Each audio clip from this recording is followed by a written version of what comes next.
Russia Ukraine যুদ্ধ বন্ধের লক্ষ্যে 15 আগস্ট যুক্তরাষ্ট্রের প্রেসিডেন্ট ডোনাল্ড ট্রাম্প এবং রুশ প্রেসিডেন্ট ভ্লাদিমির পুতিন বৈঠকে বসতে যাচ্ছেন। আলাস্কায় ওই বৈঠকের বিষয়ে ট্রাম্প বলেছেন, যে কোনো শান্তি চুক্তির জন্য হয়তো কিছু অঞ্চল বিনিময় করতে হবে ইউক্রেনকে, তবে কোনো অঞ্চল ছাড়তে নারাজ কিয়েভ। ট্রাম্পের এমন বক্তব্যের কঠোর সমালোচনাও করেছে তারা। বিস্তারিত নাইম আহমেদের ডেস্ক রিপোর্টে। রাশিয়া ইউক্রেন যুদ্ধ বন্ধে পুতিনের অনাগ্রহে কিছুদিন আগে চটেছিলেন মার্কিন প্রেসিডেন্ট ট্রাম্প। সে সময় মস্কোকে সময়ও বেঁধে দিয়েছিলেন। তবে এবার সুর নরম করে আলোচনার টেবিলে বসতে চান ট্রাম্প।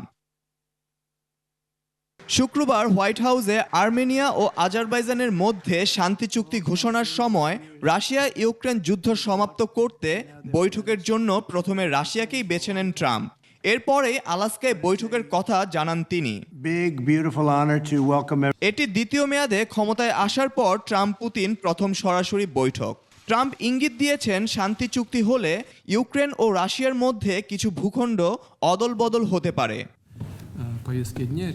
পুতিন বারবার বলে আসছেন, কোনো শান্তি চুক্তি হলে 2014 সাল থেকে এ পর্যন্ত রাশিয়া যেসব অঞ্চল দখলে নিয়েছে সেগুলোর মধ্য থেকে কিছু অঞ্চল ইউক্রেনকে ছেড়ে দিতে হবে।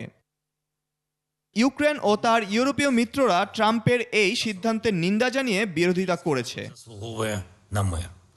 নাইম আহমেদ, 21 টেলিভিশন।